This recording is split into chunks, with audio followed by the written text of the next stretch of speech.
ഉൽപ്പത്തി 18:14 വാക്യമാ. യഹോവയാൽ കഴിയാത്ത കാര്യമുണ്ടോ? ഒരാണ്ട് കഴിഞ്ഞിട്ട് ഈ സമയമാകുമ്പോൾ ഞാൻ നിന്റെ അടുക്കൽ മടങ്ങി വരും. യഹോവയാൽ കഴിയാത്ത കാര്യമുണ്ടോ? ഞാനിവിടെ ഇരിക്കുന്ന ചിലരോട് ദൂത് പറയുക, സാഹചര്യം നിന്നെ മടുപ്പിക്കുന്നു. പക്ഷെ ഇന്ന് പകൽ ദൂതൻ അബ്രഹാമിന്റെ വീട്ടിൽ വന്ന് ദൂത് പറഞ്ഞ പോലെ ദൈവം നിന്നോട് ദൂത് പറയുക, ദൈവത്തിന് കഴിയാത്ത കാര്യമുണ്ടോ? ഇതേ കാര്യം ദൈവം അബ്രഹാമിനോട് പറഞ്ഞപ്പോൾ അബ്രഹാം പറഞ്ഞു, ഇല്ലേലും കുഴപ്പമില്ല, ഞാൻ അഡ്ജസ്റ്റ് ചെയ്തോളാം. ഈ ഇസ്മായേലിനെ ഇങ്ങ് തന്നാ മതി ജീസസ്, ഞാൻ അത് വെച്ചങ്ങ് അഡ്ജസ്റ്റ് ചെയ്തോളാം. അപ്പൊ ദൈവം പറഞ്ഞു, അതിന് ദൈവം അരുളി ചെയ്തത്, അല്ല, നിന്റെ ഭാര്യയായ സാറ തന്നെ നിനക്കൊരു മകനെ പ്രസവിക്കും. നീ അഡ്ജസ്റ്റ് ഒന്നും ചെയ്യണ്ട.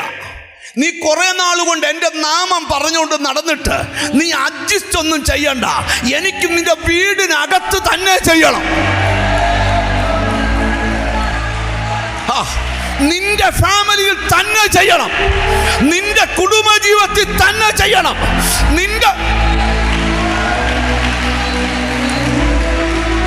ചിലർക്ക് ചിലത് ചെയ്താലേ പറ്റുമെന്ന് നിർബന്ധമുള്ളവരുണ്ട്. അബ്രഹാം ആ നിർബന്ധക്കാരനല്ല. ഇല്ലേലും കുഴപ്പമില്ല, ഇത്രയും നാൾ നടന്നില്ലല്ലോ, മനസ്സുകൊണ്ടൊക്കെ ഞാൻ അങ്ങ് അഡ്ജസ്റ്റായി, ഇവനായാലും മതി. ദൈവം പറയാം, അല്ല, നീ അഡ്ജസ്റ്റ് ചെയ്യും, പക്ഷെ ഞാൻ അഡ്ജസ്റ്റ് ചെയ്യാൻ തയ്യാറല്ല.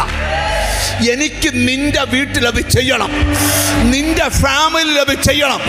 നിന്നെ നിന്ദിക്കുന്ന ചില ജാതീയ ശക്തികൾ, നിന്നെ അപമാനിച്ച ചില വെല്ലുവിളിയുടെ നടുവിൽ എനിക്കത് ചെയ്യണം.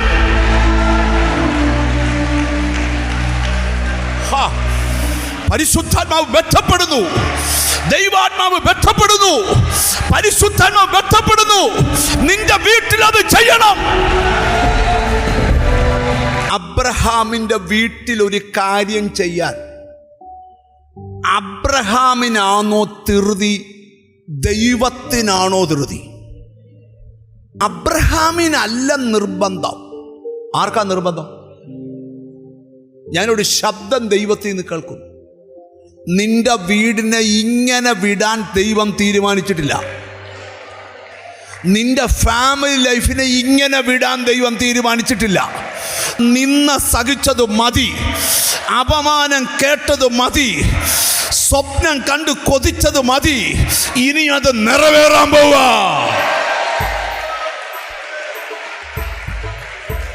ചിലര് ചോദിക്കും,